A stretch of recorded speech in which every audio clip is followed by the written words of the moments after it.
बिस्मिल्लाहिर्रहमानिर्रहीम। My name is Mohammad Sufiyan and I am physics teacher. आज हम डिस्कस करने जा रहे हैं लेक्चर नंबर 3।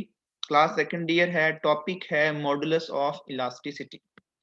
सबसे पहले हम डेफिनेशन सीखेंगे मॉडुलस ऑफ इलास्टिसिटी की। डेफिनेशन हमारे पास क्या है बच्चों?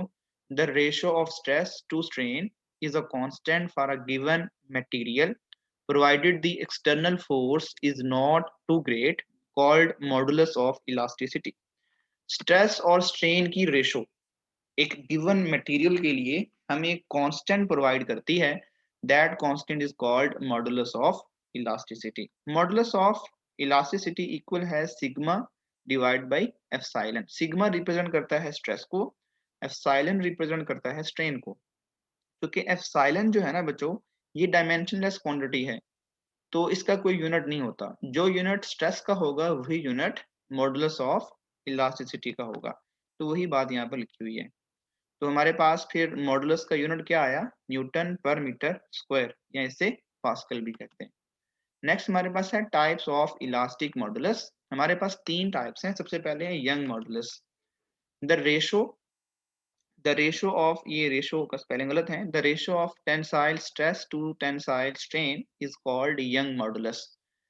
टेंसाइल स्ट्रेस और टेंसाइल स्ट्रेन की रेशो को हम क्या बोलते हैं? यंग मॉडुलस कहते हैं। तो ये हमारे पास F over A tensile stress है, डेल्टा L ओवर L ये टेंसाइल स्ट्रेन है। इनकी रेशो को क्या बोलते हैं? Young modulus. नेक्स्ट हमारे पास है बच्चों shear modulus। when the shear stress and shear strain are involved, then their ratio is called shear modulus। अगर हमारे पास shear stress जो कि F ओवर A है, और shear strain जिसे हम गैमा भी कहते हैं और हम tan थीटा भी कह सकते हैं, अगर ये इन्वॉल्व हो तो उस मॉडुलस को कहते हैं shear modulus। तो shear modulus को रिप्रेजेंट करते हैं जी के साथ, which is equal to shear stress F over A divide by shear strain delta A over A। ये हम प्रीवियस स्लाइड में, प्रीवियस लेक्चर में अंडरस्टैंड कर चुके हैं। Become equal to F over A वैसे ही रहेगा, और आपने भी देखा है कि shear strain को tan थीटा भी कहते हैं। Become equal to F over A, again वही shear stress, और tan थीटा को हम गामा भी कह सकते हैं। मैंने यहाँ पर गामा पुट कर लिया। नेक्स्ट हमारे पास बच्चों बल्क मॉडुलस है। When volume is involved, then the ratio of applied stress to volumetric strain is called bulk modulus। अगर हमारे पास मॉडुलस के अंदर वॉल्यूम इन्वॉल्व हो तो फिर ratio of applied stress to volumetric strain is called bulk modulus. तो bulk modulus को हम के से रिप्रेजेंट करते हैं, और ये इक्वल होता है F over A over delta V over V।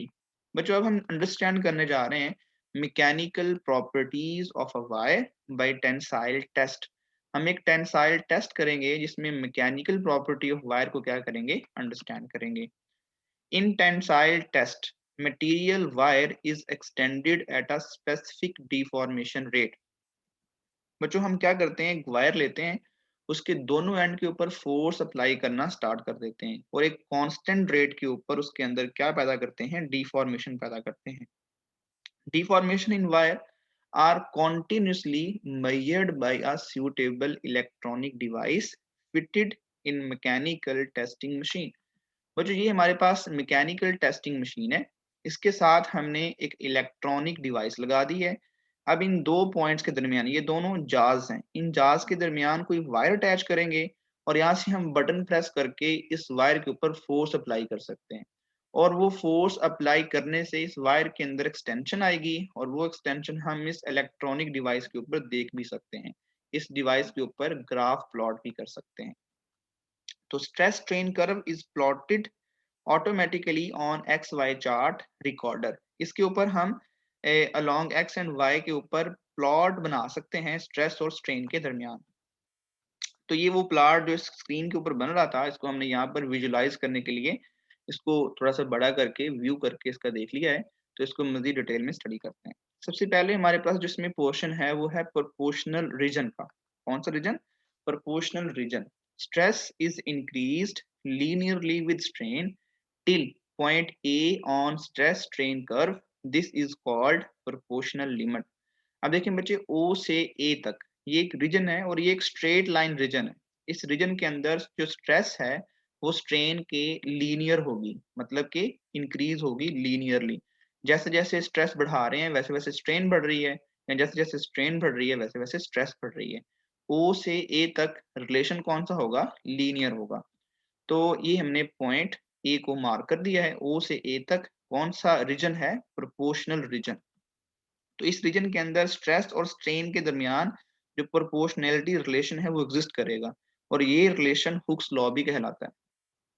तो प्रोपोर्शनल लिमिट की डेफिनेशन क्या है? The proportional limit is the greatest stress that a material can endure without losing straight line proportionality between stress and strain. अब A point तक maximum stress जो material बर्दाश्त कर सकता है और वो लीनियर बिहेवियर शो करता है बिटवीन स्ट्रेस एंड स्ट्रेन, उसे क्या बोलते हैं? Proportional limit. अब ए हमारे पास क्या है? प्रोपोर्शनल लिमिट है। ओ से ए तक हुक्स लॉ ओबे करता है जो कि स्ट्रेट लाइन है, और हुक्स लॉ के लिए इंपॉर्टेंट यही बात थी कि स्ट्रेस और स्ट्रेन के दरमियान एक प्रोपोर्शनल रिलेशन रहे। अब ओ से ए तक किसी पॉइंट पर भी आप फोर्स या स्ट्रेस रिमूव करेंगे, बॉडी अपनी ओरिजिनल पोजीशन या वायर अपनी ओरिजिनल पोजीशन गेन कर लेगी। बच्चों अगेन वही ग्राफ मैंने यहाँ पर ड्रॉ कर लिया है।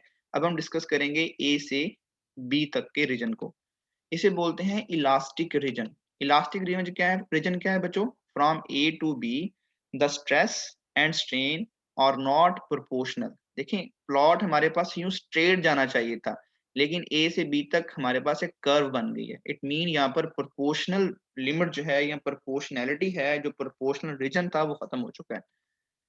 If load is remove at any point between O and B, अब ओ से बी तक किसी भी पॉइंट पर अगर आप एक्सटर्नल फोर्स, इसका मतलब वर्क या लोड को रिमूव करेंगे, the curve will retrace and the material will return to its original length. आप ओ से बी तक किसी भी पॉइंट पर अगर एक्सटर्नल स्ट्रेस रिमूव कर देते हैं, मटेरियल अपनी ओरिजिनल पोजीशन क्या कर लेगा? रिकन कर लेगा। इसका मतलब ओ से ए तक अभी भी उसके अंदर इलास्टिसिटी है।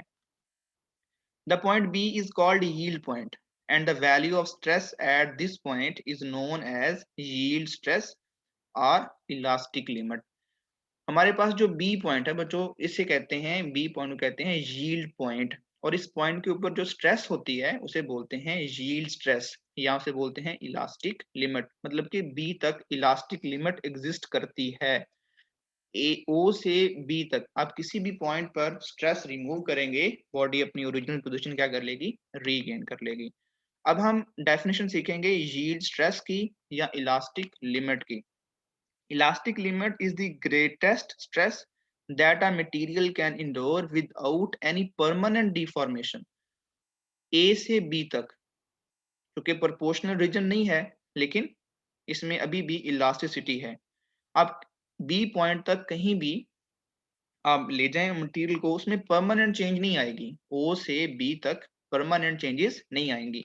बी पर या बी से पीछे आप कहीं भी स्ट्रेस रिमूव करेंगे, वो दोबारा से अपनी ओरिजिनल पोजीशन क्या कर लेगा? रीगेन कर लेगा। उसमें कोई परमानेंट चेंजेस नहीं आएगी। उसे बोलते हैं यील्ड स्ट्रेस या इलास्टिक लिमिट। अब अगेन वही ग्राफ, उसको मजीद डिटेल में स्टडी करेंगे। बी से सी तक के रीजन को अंडरस्टैंड करेंगे। प्लास्टिक रीजन या प्लास्टिसिटी रीजन भी कहते हैं। If stress is increase beyond elastic limit, अब बी हमारे पास कौन सा पॉइंट था बच्चों? इलास्टिक लिमिट थी बी पॉइंट पे। अगर हम स्ट्रेस इस पॉइंट से बढ़ा देते हैं, इंक्रीज कर देते हैं, the specimen become permanently deformed and this kind of behaviour is called plasticity. ये 2 नंबर का शॉर्ट क्वेश्चन कई दफा पेपर में रिपीट भी हुआ है। वो कहता है कि अगर हम बी पॉइंट से ज्यादा स्ट्रेस इंक्रीज कर देते हैं, बी पॉइंट से ऊपर जाते हैं, बी से सी तक जाते हैं, तो मटेरियल में परमानेंट चेंजेस स्टार्ट हो जाती हैं, परमानेंट डिफॉर्मेशन स्टार्ट हो जाती है। बी और सी इस रीजन के अंदर आप कहीं भी स्ट्रेस को रिमूव करेंगे, बॉडी अपनी ओरिजिनल फॉर्म या ओरिजिनल शक्ल रिटेन नहीं करेगी। The region of plasticity is represented by the portion of the curve from B to C. B से C तक का जो रीजन है उसे बोलते हैं plasticity. The point C represent ultimate tensile strength. जो हमारे पास सी पॉइंट है इसे बोलते हैं अल्टीमेट टेंसाइल स्ट्रेंथ, यूटीएस।